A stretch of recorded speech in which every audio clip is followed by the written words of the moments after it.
These people are not strong. They're fucking weak. They fear you being united. Hey, everything's great. Everything's fine. Nothing's wrong. Okay, if you're like me, you may have a problem right now trying to stay positive and remain calm in the face of absolute insanity. Luckily, there's at least one person out there who is remaining positive and I think delivers a fantastic message, and I think that is Hasan Piker. I'll get to his clip later, but it's important to give the context here. Of course, his clip somewhat deals with this, though not really. We'll get to the actual story. But this happened yesterday. I covered it. ABC pulling Jimmy Kimmel off air for Charlie Kirk's comments after FCC pressure. Now, I played the video in my last video, the Kimmel clip. If you can go watch that in case you missed it. It was nothing. He played Trump, a clip of Trump, clearly not giving a shit about Charlie Kirk when asked about him. So that apparently really offended Trump, which led to this government pressure to pull Jimmy Kimmel. This is an obvious attack on free speech that is somewhat trying to be dealt with by Democrats, not really. But I like this response here from Erica Swalwell. So I want to make it clear, there's going to be a Democratic majority in just over a year. And to the FCC chairperson and anyone involved in these dirty deals, get a lawyer and save your records, because you're going to be in this room and you're going to be answering questions about the deals that you struck and who benefited and what the cost was to the American people because that happened. The reality is this is going to have to end with a lot of people in jail, not just over what happened to Kimmel, but just generally how the administration has been maneuvering up to this point. And we're not even a full year into this. So putting that aside, another big story came out around the same time yesterday. Trump says he plans to designate Antifa as major terrorist organization. Now, this is insane for several reasons. For one, Antifa, short for anti-fascist, is an umbrella term for far left-leaning activist groups and is not a single entity. These are groups that resist fascists and neo-Nazis, especially at demonstrations. And to be fair, I wouldn't even call them groups. There is no organization that is known as Antifa. It was unclear how the administration would label what is, in effect, a decentralized movement as a terrorist organization, and the White House on Wednesday did not immediately offer more details. Antifa is a domestic entity. It's really an idea, and as such is not a candidate for inclusion on the State Department's list of foreign terror organizations. There is no domestic equivalent to that list, in part because of broad First Amendment protections enjoyed by organizations operating within the U.S. So even if it was an actual organization, a domestic organization, there isn't a domestic equivalent of a terror list to actually designate them as a terrorist organization. But putting that aside, great point here from Daniel Bayron on Twitter. Antifa is not an organization. Antifa is not a group of organizations. Antifa is not even a network of informal cells. Antifa is any and all direct action against fascism. Labeling Antifa a terrorist organization means outlawing anti-fascist action. This is the intent behind what Trump is trying to do.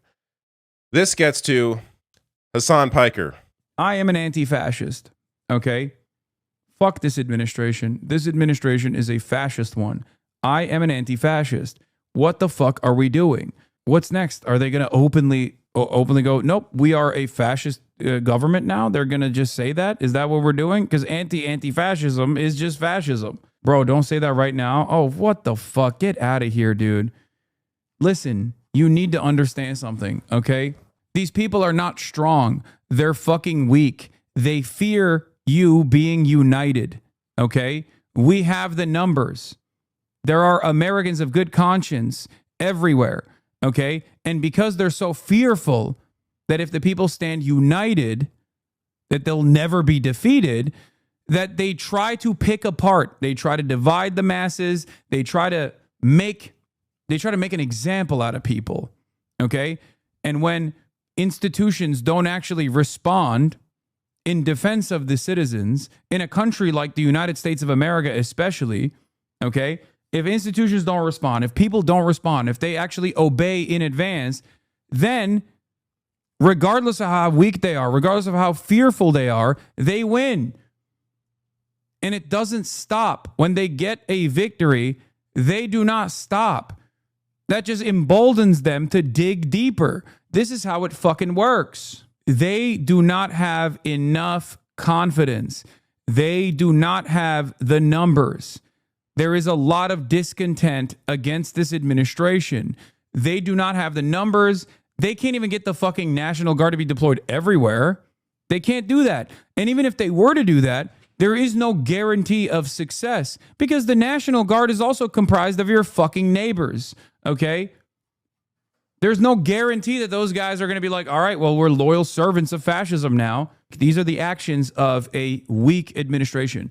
These are not the actions of a strong administration. If they were strong, they wouldn't feel the need to stamp out any sort of discontent. If they were strong, they wouldn't feel the need to try to put the fear of God in your hearts, in your minds, in your soul, to stop you, to make you think twice before you engage in any sort of anti-fascist action, before you engage in any sort of demonstration, because they are afraid. It is upon all of us to make sure that we don't stand down, okay?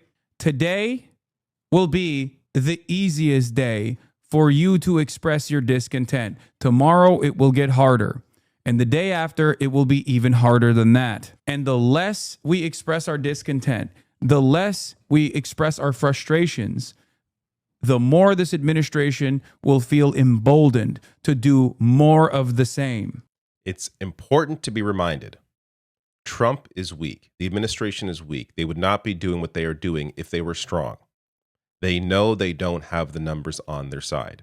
They know that if the people come together, they are screwed. The one glimmer of hope that has kept me going throughout all of this is that the U.S. is massive.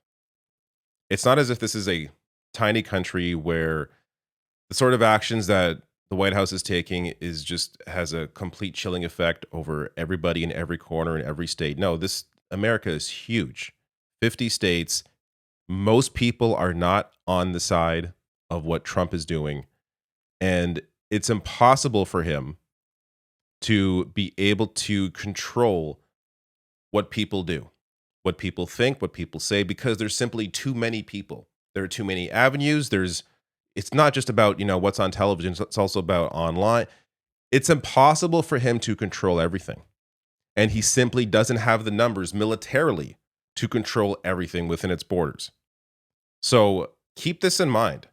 This is not, don't submit yourself to this being the end, that this is, oh, well, we got to ride this out and just wait. No, the reality is there's strength in numbers and that there is going to be an end to this. You are going to outlive the Trump administration just based on the reality of how old the man is. You will outlive this. So stick together. Don't forget that you have the power. These people are weak, they're scared, and they clearly do not have the people on their side.